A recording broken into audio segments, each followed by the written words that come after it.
You won't be welcome at our wedding. Your presence would mark the end of our relationship." My oldest son and his future bride affirmed this with solemn nods. My heart sank as I felt their disdain for me. What had I done to deserve such rejection? Hadn't I simply been a typical mother to them? What was wrong with me? Why did they despise me so deeply? Their rejection felt like a wound I couldn't fathom. I couldn't comprehend their animosity towards me.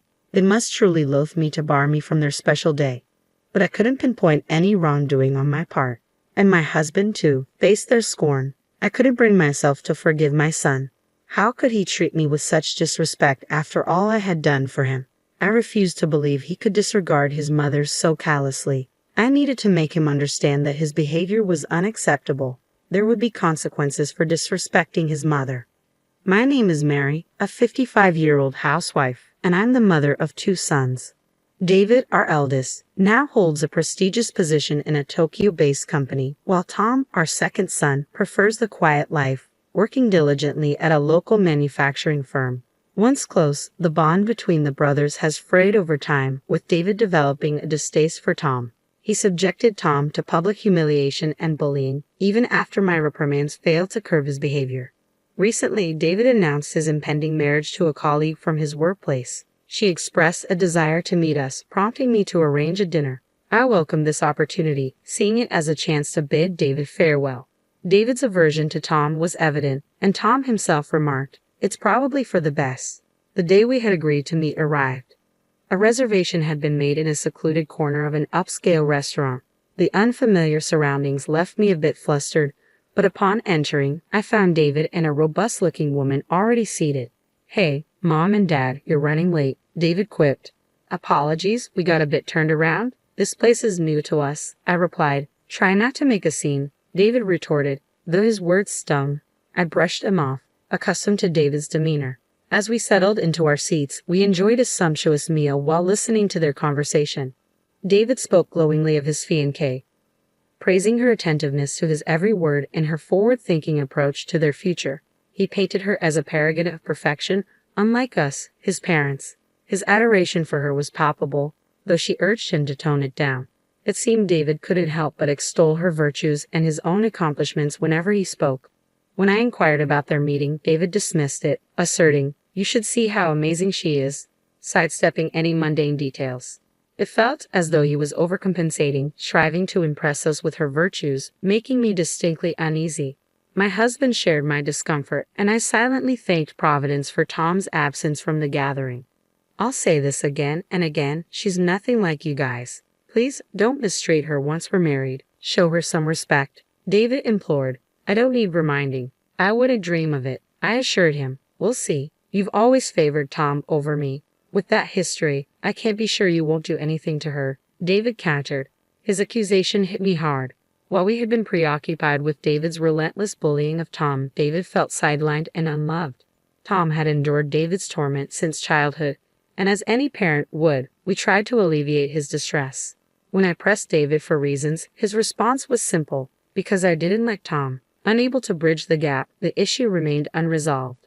I hadn't realized David perceived our actions as favoritism towards Tom, but I chose not to challenge him, unwilling to escalate the tension. The strained dinner concluded without incident, but it was clear our underlying issues remained unresolved. "Getting up there in age, aren't you?" David remarked casually. "No need to fret. We'll look after you too." David had unilaterally decided that he and his wife would move in with us after their wedding, seemingly with her blessing. She chimed in, "You have another son who won't rely on you forever, right? I'll take care of him." The notion unsettled me deeply. While Tom did reside with us, it was out of genuine care and not entitlement. However, David and his family had moved in without our consent, claiming our space and assuming ownership. "Why don't you tend to the garden, Tom?" David urged. "I have work," Tom replied. "You're unemployed. Get to it," David retorted. "What? You're insufferable," Tom shot back. David's relentless pressure on Tom was escalating. I admired Tom's maturity in handling the situation, but the dynamics were far from simple. David and his family were scheming to oust Tom and us from the house without our knowledge. Late one night, after my husband and Tom had retired to bed, I ventured out for a drink of water, only to find the living room illuminated. "When do you think we'll have this house to ourselves?" she inquired. just a bit longer. We need solid plans to avoid any hiccups. Once we rid the place of the others, I want to give it a makeover. It's looking a bit dated. David chuckled in agreement. I was incredulous. I couldn't believe they were contemplating such a move. I immediately alerted my husband and Tom. Delaying action could spell disaster. As we deliberated our next move, Tom stepped forward with a strategy. Mom, I'll handle this. I've got a plan, he assured us. Though Tom's words provided some comfort, his plan called for patience above all else. Yet if Tom's method proved successful, David and his fiancée would be out for good. With that in mind, my husband and I agreed to trust Tom's strategy. Despite the various ongoing issues, life carried on, and David and his fiancée set their wedding date. They opted for a luxurious venue nearby, which surprised us as we had initially thought a countryside setting would suffice. It's a bit steep, but with our earnings, we can manage, David remarked with a smirk that irked me, though I held my tongue. Despite David's continued jabs at Tom, Tom's composed demeanor seemed to weather the storm. When the couple summoned us to discuss the wedding plans, we were met with an outrageous request. Please refrain from attending our wedding. It would jeopardize our relationship, they declared. I was dumbfounded by their words, but managed to compose myself enough to ask David, "Are you sure? Why the sudden change?" "I'm afraid of you both. I don't want you there," David insisted, feeding tears in response to my inquiry. "I'm warning you, our relationship will be over if you show up. Isn't that what you want anyway? Am I not your terrible son?" David pointed accusingly at Tom, leaving Tom speechless. My patience wore thin upon hearing his words.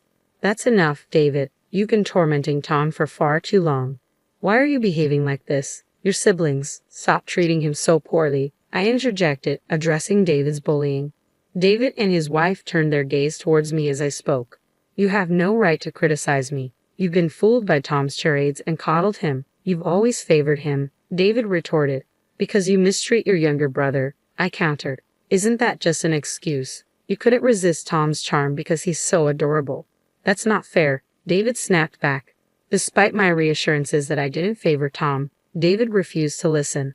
Why couldn't he see that his own actions led to this situation? Why wouldn't he even consider it? David is my son, and despite his behavior, I felt a maternal obligation towards him, but that sentiment was fading fast. At that moment, I made the difficult choice to disengage from my son. "Fine then, I will be attending the wedding," I declared, washing my hands of the matter. Tom and my husband exchanged wide-eyed glances, while David and his companion seemed content with my decision. "Are you sure about this? You'll regret it," I cautioned. "No, we won't regret it. The best weddings are those free from distractions," David confidently replied. Their cheers contrasted with the heaviness in our hearts. There was no point attending a wedding where we weren't welcome. Eventually, our family reached the decision to abstain from the ceremony. Without an invitation, we wouldn't have been able to enter anyway. David appeared content throughout, but little did they know the repercussions of their decision. It was almost comical to consider the strategy Tom had devised. The newlyweds managed to navigate the wedding without any hitches, but they continued to reside in our home. Having recently changed jobs to be closer to us, they were busy packing and preparing for the move to their new office. Upon returning home from their first day at the new office, they frantically called for Tom. "Tom, what's happening?" they queried anxiously. When I inquired about the commotion, they relayed the events of the day in brief.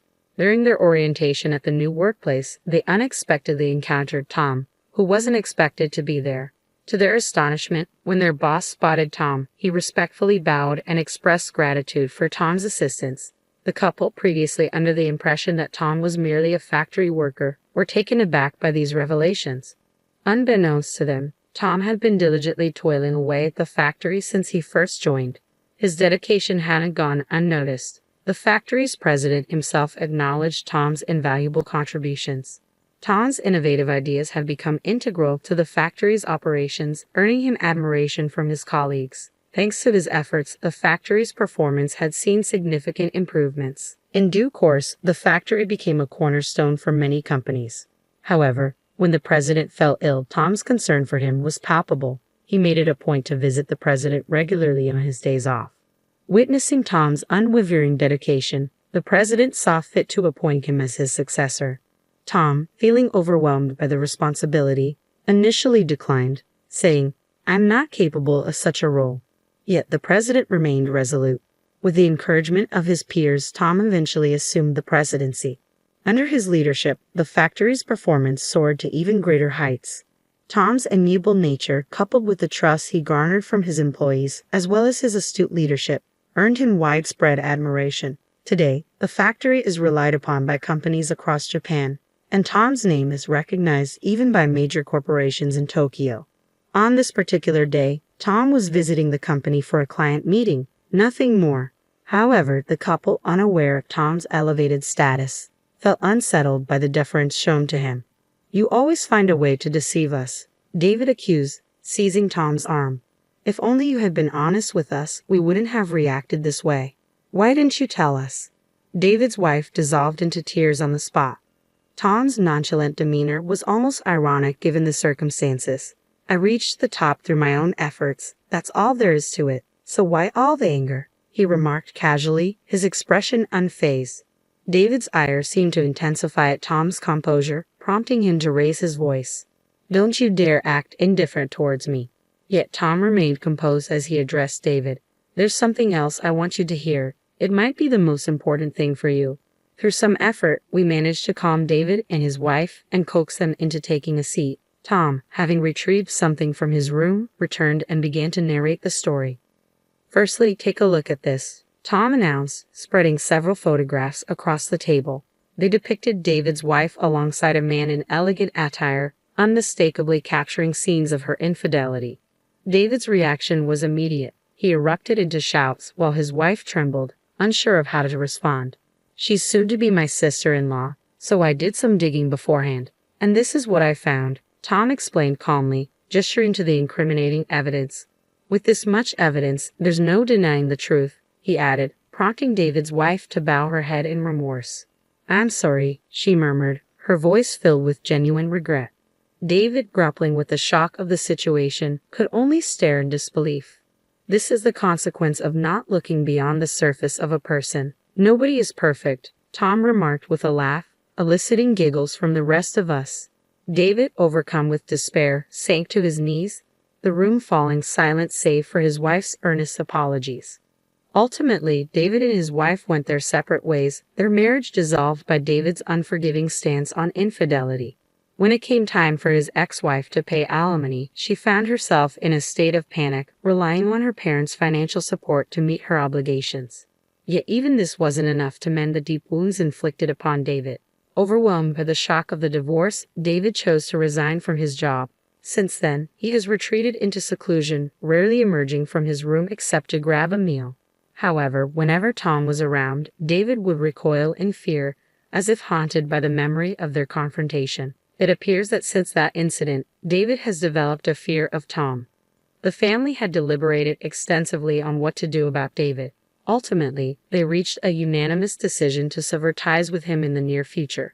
It pained them to contemplate such a drastic step, but David's selfish behavior left them feeling unable to forgive him. Several months later, David was ousted from the household. In his final moments there, he pleaded for forgiveness, but by then, he no longer seemed like family to them, and his expulsion felt like a natural consequence.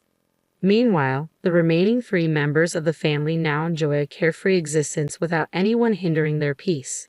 Though her husband has retired, they face no financial struggles, thanks to Tom's hard work. She harbors a deep desire to ensure Tom's happiness and security for as long as she lives. Tom is set to tie the knot soon with his longtime girlfriend, a colleague from their workplace. Their relationship has flourished over several years, and the prospect of her precious son's wedding fills her with anticipation and joy.